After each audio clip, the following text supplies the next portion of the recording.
we've got a bit of a game for you, John. Yes. You've got the cards in your hand there. Yes. If it's okay, if you could guess the backstory of the G.I. Joe character from their name. So who have you got up first? I have Crystal Ball here. Okay. And Crystal Ball, he started as a vampire, and then he went to San Francisco and got his eyebrows formed into these crazy things, which gave him superpowers to see the future. So and he's sort of he's a delicate soul, so they call him Crystal Balls.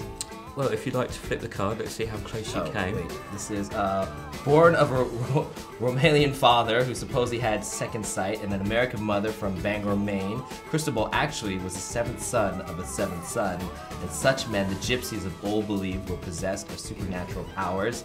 That may or may not be true, but Crystal Ball can sometimes read minds, making him a unique addition to the Cobra forces, especially as an interrogator of captured Joes. Cobra doesn't use torture to interrogate their prisoners. When Crystal Ball is having one of his good days, they simply don't need to. I like the idea that they're not actually sure whether he's got the powers or not. You know, he might do. Yes, that's pretty good. That's awesome. Okay, so who have we got next? We have, let's see, Skidmark. Oh, Skidmark.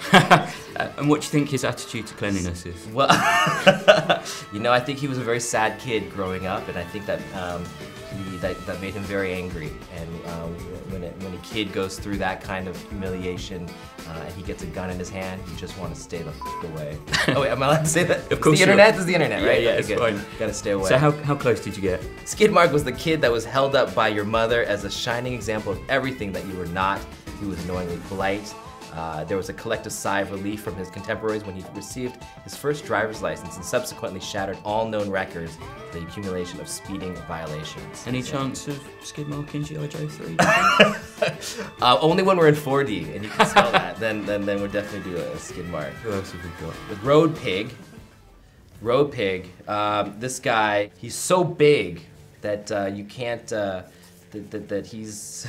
He doesn't fit in a car, so they drag him around on a truck, and he just slides on his feet, and it creates a smell of bacon everywhere he goes. So they call him Road Pig. And let's see how close you got. Let's see. I'm sure I got close on this one. When Road Pig was born, the doctor held him up and said, "This is the ugliest looking baby I have ever seen." He was expelled from kindergarten for milk money extortion and dishonorably discharged from the Cub Scouts. After being kicked out of being a low-life outlaw gang for smelling worse than was acceptable even by their standards, he joined the Dreadnoks as a probationary member. They're having a hard time making up their minds about this one. And I think we've got time for one more. All right, let's see. We got who would you like in there? Captain Gridiron.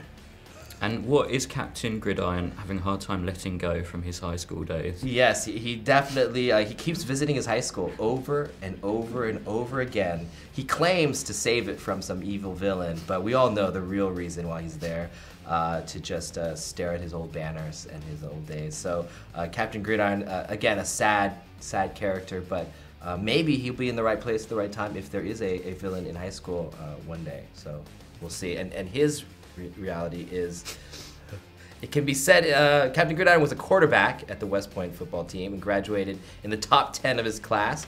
It can be said in his favor that he passed up an appointment to the U.S. Army War College for conventional infantry command at the company level. It was this determination to be where the action is that brought him to the attention of the G.I. Joe organization. So. Nice. I think I like your versions better, John. I'm Thank definitely you no very much Larry for playing Hama, it. but you know, eventually we'll see.